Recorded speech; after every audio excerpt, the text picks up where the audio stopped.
traditions endure forever? Is the life of the soul eternal?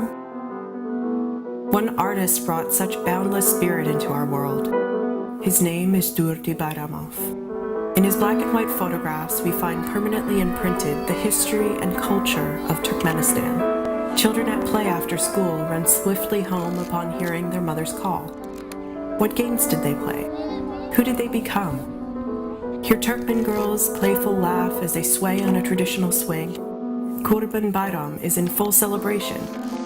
1,000 unique lives, a myriad of histories, run before our eyes. Women weave keçes and rugs with care and skill. The delightful aroma of fresh churek cooking in the temdir. The spice bouquet of traditional plov.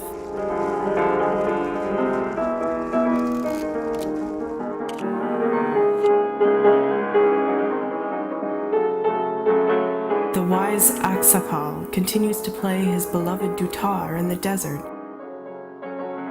Under star-filled skies, discover how traditions become timeless in the pages of Through the Eyes of Durdy Bayramov, Turkmen Village Life, 1960s to 80s.